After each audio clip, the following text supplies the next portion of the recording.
Hi guys! For today's video ay may gala tayo for today. Syempre holiday naman ngayon at 4 days na holiday talaga si Idol ngayon, kaya naman napagpasyahan naming mamasyal. At syempre malapit lang yung mall dito sa amin, kaya naman tara samahan nyo kaming gumala. Happy Eid Mubarak guys! So ito na nga mga mare, nasa labas na nga kami na Idol at naglalakad na nga kami dito. Sabi ko nga kay Idol ay dahan-dahang maglakad kasi nga napakalapit lang naman talaga ng pupuntahan namin. At baka nga kami pagpawisan pa ay sobrang lapit na nito mga mare. So ayun nga ang kagandahan dito mga mare, pag naglalakad ka kahit alas 10 na ng gabi or alas 11 ng gabi or hating gabi ay safe na safe pa rin dito sa UAE. Sa katunayan nga mga mare, kung hindi nyo alam ay talaga namang kakasimula lang ng gabi dito. Malapit lang guys sa mga dito tao sa amin dito, yung mall, kasi kaya nga ang kami mga ay tao pupunta talaga sa dito mall. naglalabasan ay around 10 p.m. onwards. O diba?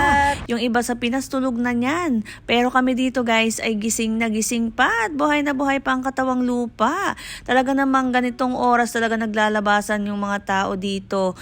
At bukod pa nga dun mga mare ay napakaganda naman talaga ng weather today. Sobrang windy dito guys at napakalamig kahit Marso na, o diba?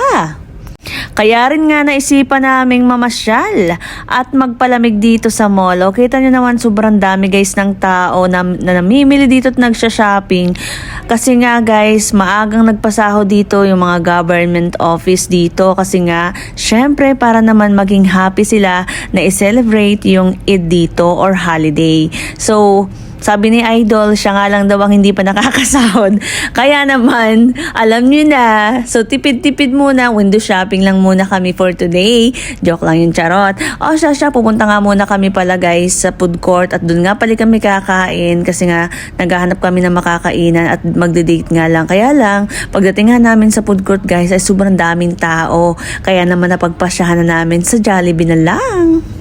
At dahil puno nga sa food court mga mare, dito na lang kami kumain ni Idol sa Jollibee.